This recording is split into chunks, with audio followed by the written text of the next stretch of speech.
ఏదైతే బీజేపీ ప్రభుత్వము అక్రమంగా ఈరోజు ఈడీని సిబిఐని అడ్డుపెట్టుకొని మా తెలంగాణ ఆడబిడ్డ పులిబిడ్డ కవితక్క గారిని జైల్లో పెట్టించడం జరిగింది. ఎప్పుడైనా కానీ ధర్మము న్యాయం అనేది గెలుస్తుంది. ఆమెను అన్యాయంగా జైల్లో పెట్టి ఇబ్బంది పెట్టి కేసీఆర్ గారిని వారి దగ్గరికి రప్పించుకున్నటువంటి లక్ష్యంతో ఒక కుట్రపూరితంగా చేసినటువంటి పరిణామము ఈరోజు యావత్ దేశమంతా కూడా గమనిస్తూ ఉంది. కవితక్క గారిని 166 రోజులు జైల్లో పెట్టి ఇబ్బంది పెట్టినప్పటికీ కూడా ఆమె మొక్కమైన దీక్షతో ఎంతో ధైర్యంతో ఈరోజు నేను ఎక్కడ కూడా భయపడేది లేదు, ఖచ్చితంగా న్యాయం అనేది ధర్మం అనేది గెలుస్తున్నటువంటి ఒకే మాట మీద ఆమె ఒక్క పట్టుకుంటా ఇన్ని రోజులు కూడా జైల్లో ఉన్నది. ఆమె ఆరోగ్యం బాగా లేకున్నప్పటికీ కూడా ఖచ్చితంగా న్యాయం అనేది ఉన్నదని చెప్పి ఒక ధీమాతోటి ఉన్నది. ఈరోజు నిన్నటి రోజున కవితక్క గారికి సుప్రీంకోర్టులో బెయిల్ రావడం జరిగింది. బెయిల్ వచ్చేటువంటి క్రమంలో కూడా ఈడీ అధికారులు కానీ సిబిఐ అధికారులు కానీ బయటకు వెళ్ళొద్దు, కవిత గారు వారు ప్రభావితం చేస్తారు అని చెప్పి ఎంత చేసినా కానీ సుప్రీంకోర్టు వారికి మొట్టికాయ వేయడం జరిగింది. ఇప్పటికీ 166 రోజులు అయినప్పటికీ కూడా ఎలాంటి ఆధారాలు చూపించలేదు సుప్రీంకోర్టుకు. వాళ్ళు కేవలము ఇది ఒక కక్షపూరితంగా వెనుక నుంచి నడిపిస్తున్నటువంటి బీజేపీ అధినాయకత్వం అండర్ డైరెక్షన్లో పనిచేస్తున్నటువంటి సిబిఐ ఈడీ అధికారులు చేసినటువంటి నిర్వాహకం ఇది. ఏదేమైనప్పటికీ కూడా యావత్ దేశమంతా కూడా ఈ యొక్క పరిణామాన్ని గమనిస్తూ ఉంది. ఖచ్చితంగా రానున్న రోజులలో ఖచ్చితంగా దేశ ప్రజలంతా కూడా ఈ యొక్క బీజేపీ ప్రభుత్వానికి కానీ నరేంద్ర మోడీకి కానీ ఖచ్చితంగా బుద్ధి చెప్పడానికి సిద్ధంగా ఉన్నారు. మేమందరం కూడా ఎక్కడ కూడా అధైర్యపడేది లేదు. కేసీఆర్ గారి నాయకత్వంలో ప్రతి ఒక్కరం కూడా సైనికుల్లో పనిచేస్తాం. నిన్న కవితక్క గారు కూడా చెప్పింది, ఎక్కడ కూడా భయపడేది లేదు, ఇంకా ధైర్యంతో పనిచేస్తాం. నేను మొండిదాన్ని ఇంకా జగబొండిని చేసినని చెప్పి కవితక్క గారు అన్నారు.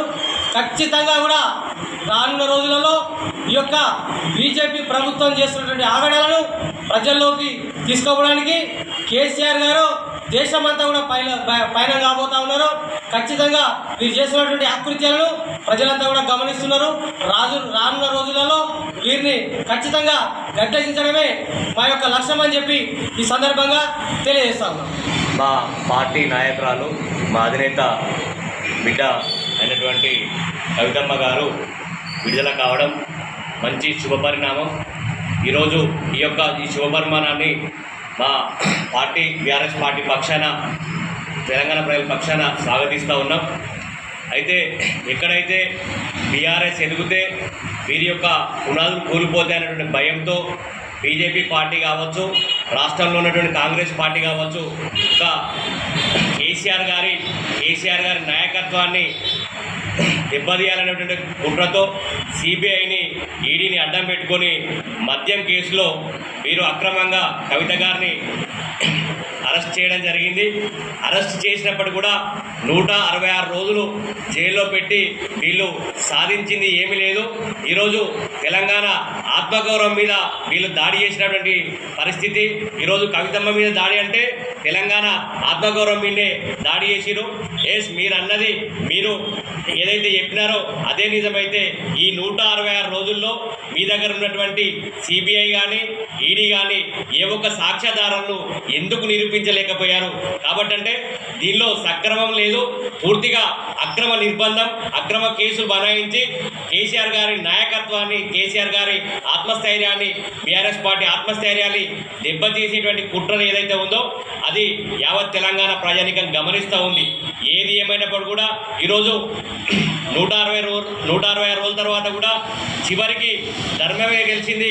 మొక్కవోని దీక్షతో ప్రజలు వేస్తున్న తరుణాన్ని ఈరోజు కవితమ్మ కడిగిన ముత్యంలా బయటకు వస్తే ఈరోజు సుప్రీంకోర్టు తీర్పు ద్వారా ఇస్తే కొంతమంది ఉన్నటువంటి రాజ్యాంగం మీద అవగాహన లేని కొంతమంది సుప్రీంకోర్టు స్వాగతించకపోవడం చాలా దురదృష్టకరం. ఈరోజు సుప్రీంకోర్టు ఇచ్చినటువంటి తీర్పు ఏదైతే ఉందో యావత్తు భారత ప్రజలందరూ దాన్ని స్వాగతించాల్సినటువంటి పరిస్థితి ఉందని చెప్పేసి కూడా తెలియజేస్తున్నాం.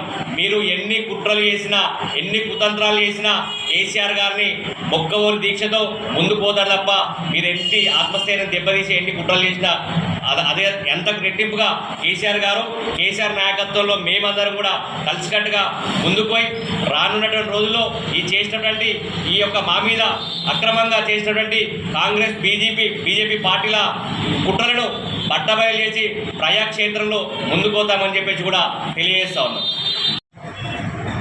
గత మార్చి నెలలో మా బీఆర్ఎస్ పార్టీ అధినేత కూతురైన ఎమ్మెల్సీ కవిత గారిని మరి లిక్కర్ స్కామ్లో ఆవిడని అరెస్ట్ చేసి ఢిల్లీ తిహార్ జైల్లో పెట్టడం జరిగింది. పెట్టినప్పటి నుంచి ఆవిడ మీద మనీ లాండరింగ్ ట్రాన్సాక్షన్ జరిగిందన్నట్లుగా ఆవిడ మీద నిరారోపణ చేస్తూ ఆవిడ వ్యక్తులను ఆవిడ పిఏను వాళ్ళందరినీ డబ్బులు మార్చిన అప్రూవల్గా మార్చి వాళ్ళకు వారంలోపే బెయిలిచ్చి వాళ్ళని బయటకు పంపి ఎటువంటి ఆధారాలు లేని ఈమెను కక్షపూరితంగా మరి 165 రోజులు జైల్లో పెట్టడం అనేది ప్రభుత్వ అండదండలతోనే కొంతమంది నడిపించినటువంటి వ్యవహారం. సిబిఐ ఏసీపీ వాళ్ళు వీళ్ళు మొత్తం బీజేపీ ప్రభుత్వానికి అనుకూలంగా వాళ్ళ కనసాగల్లో అని చెప్తే వినని వాళ్ళను ఇలాగా భయపాతులకు గురి చేసి జైల్లో పెట్టడం బీజేపీ ప్రభుత్వం ఆది మొదటి నుంచి నడుస్తున్నటువంటి వ్యవహారం. ఆ వ్యవహారంలో భాగంగానే మరి బెయిల్ రాకుండా కూడా చేసిరు. అప్పటికి ధర్మం న్యాయం అనేది ఒకటి ఉంది కాబట్టి మరి మా పార్టీ అధినాయకత్వం సుప్రీంకోర్టును ఆశ్రయించడం జరిగింది. వాళ్ళు తీరా ధర్మాసనం సభ్యులు అందరూ దాన్ని క్షుణ్ణంగా పరిశీలించినప్పటికీ అందులో ఏ మాత్రం కూడా లేకపోవడం శోషనీయకం వాళ్ళే చాలా విచారకం వ్యక్తం చేయడం జరిగింది. ఇలాంటి సంఘటనలు మహిళలను ఇలాంటి ఒక ప్రజా క్షేత్రంలో ఉండే వాళ్ళను ఇట్లాంటి చేసి వాళ్ళని ఆత్మస్థైర్యాన్ని దెబ్బతీయడం ఇది మంచి పద్ధతి కాదు అని అంటూ వాళ్ళు అక్కడ ఉన్నటువంటి జడ్జి చెప్పడం ఒక దేశాన్ని కలిసివేసేటువంటి విషయం. బీజేపీ వాళ్ళు చేస్తున్నటువంటి నిర్వాహకం అనేది ఒక సుప్రీంకోర్టే తేల్చి చెప్పింది. ఇక మీదనైనా ఇట్లాంటి భయబాధలకు గురి చేయడం 14 సంవత్సరాలు సుదీర్ఘ పోరాటం చేసి ఎన్నో అవమానాలను భరించి తెలంగాణ రాష్ట్రాన్ని సాధించిన కేసీఆర్కు వాళ్ళ కుటుంబ సభ్యులు ఎవరిలో ఒకళ్ళు ఇద్దరు జైల్లో పెట్టినంత మాత్రాన వాళ్ళు వెనక్కి వస్తారనుకోవడం అది వాళ్ళ మూర్ఖత్వం, వాళ్ళ అవివేకం. ఇప్పటికైనా ధర్మం న్యాయం అనేది ఒకటి ఉంది, గెలిచింది.